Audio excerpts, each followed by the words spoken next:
But to other matters now, the Kikuyu Bible has been simplified to cater for the needs of the younger generation. The older version of the Bible, written in the Kikuyu language, is perceived to have difficult words and phrases that the young people do not understand. Now, the new version, which has taken 20 years to write, was launched in Nyeri. Karen Derry has the details of that story. The newly launched Kikuyu Bible is expected to entice the youth to read in the Holy Book with its simpler Kikuyu language.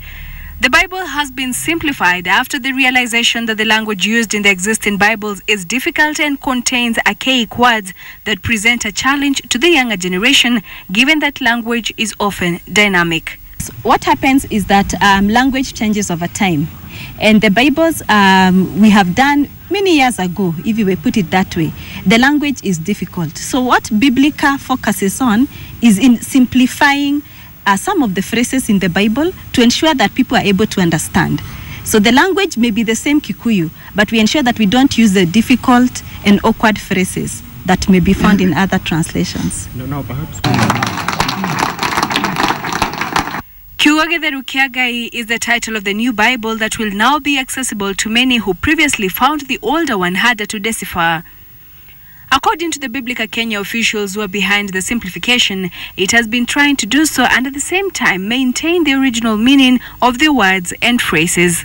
It has taken about 20 years and more than 30 million shillings to be able to translate this Bible. So even when we bring it to the market, it is subsidized. We are not telling people to pay for the translation costs. We're just telling them to pay for the printing cost of this Bible.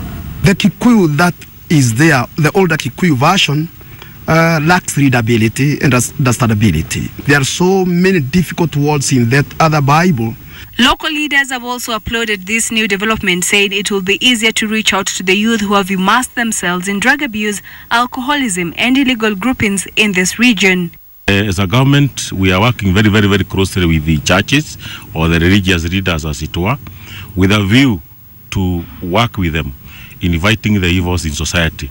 We have succeeded in several areas, especially in the war against alcohol, drugs and substance abuse.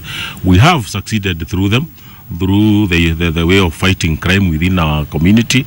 And this has been done through the use of the youth groups within the various church groups. Kikuyu costs 950 shillings.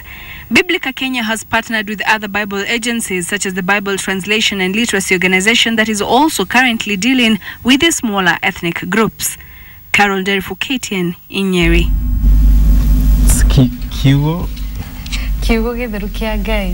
Wow, that sounded good. It's good to know that Kikuyu language is evolving.